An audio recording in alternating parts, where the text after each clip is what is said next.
আজি আমাৰ এগ্ৰিকালচাৰ ইউনিভাৰ্চিটিয়ে প্ৰায় 2 লাখ পুলি আৰু 12 কুইণ্টল 1100 কুইণ্টল মাহজাতীয় শস্য বিলোৱাৰ কাম আজিৰ পৰা আৰম্ভ কৰিলে।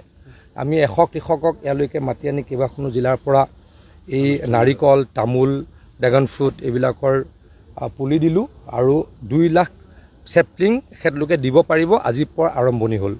মই অসমৰ প্ৰত্যেকগৰাকী ব্যক্তিক অনুৰোধ কৰিছোঁ, আপোনালোকে যিসকলে কৃষি কৰ্মৰ লগত জড়িত তেওঁলোকে কৃষি কৰ্মৰ লগত ভালকৈ জড়িত হওক আৰু যাৰ ঘৰৰ মাটি এনেই পৰি আছে তেওঁলোকে এখন ফল মূলৰ বাগান কৰক, বাগিচা কৰক।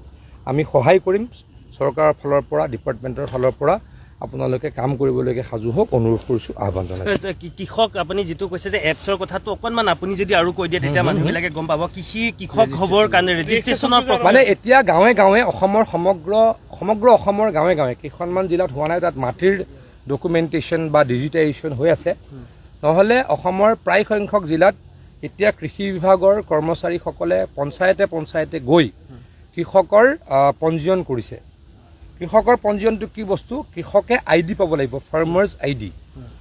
তেতিয়াহে তেখেতলোকে ভৱিষ্যতে কি পাব? সাৰ পাব, বীজ পাব, পানীৰ সুবিধা পাব বা চৰকাৰী স্কিমছ পাব। অসমত এই মুহূৰ্তত 24.5 লাখ পঞ্জীয়নকৃত কৃষক আছে, কিন্তু আমাৰ টাৰ্গেট মিনিমাম 40 লাখক আমি পঞ্জীয়ন দিব লাগে। অৱশ্যে মাটিৰ সমস্যা আছে, কাৰণ বাপেকৰ নামত আছে, পুতেকৰ নামত নাই, তেতিয়া নহ'ব। দেউতাক কেতিয়াবাই ঢুকালে, তেওঁ পুতেকৰ নামত মাটিখিনি আনি লওক, যাতে আমি পঞ্জীয়ন দিব পাৰোঁ। আৰু তেতিয়া কি পাব? আকৌ চৰকাৰী সুবিধা লগত আমাৰ এতিয়া যি 24.5 লাখ কৃষকৰ পঞ্জীয়ন আছে, তাৰে 18,60,000 প্ৰধানমন্ত্ৰী PM কিষাণ পায়। 6,000 টকাকৈ বছৰ প্ৰধানমন্ত্ৰী ডাঙৰীয়া যিটো কৃষকক দিয়ে সেইটো পায়। কিন্তু আমি ইয়াক টাৰ্গেট কৰিছোঁ মিনিমাম আৰু 10 লাখ বহুৱাৰ। অসমৰ প্ৰত্যেকখন গাঁৱতে এনেকুৱা কেম্প হৈছে। যিসকলে এতিয়াও কৰা নাই এই কেম্পলৈ যাওক, মাটিৰ ডকুমেণ্ট লৈ তেওঁলোকে কৃষকৰ ৰেজিষ্ট্ৰেশ্যন কৰক। বিভিন্ন সুবিধা ভৱিষ্যতে নিশ্চয়কৈ পাব। কিছুমান কৃষকে বেলেগৰ মাটিতো খেতি কৰে, সেইটো কৰি আছোঁ। মই কেন্দ্ৰীয় কৃষি মন্ত্ৰী ডাঙৰীয়াৰ লগত দিল্লীত লগ কৰিছিলোঁ, সেইদিনা গুৱাহাটীলৈ আহিছিলে, মেমৰেণ্ডাম দিছোঁ।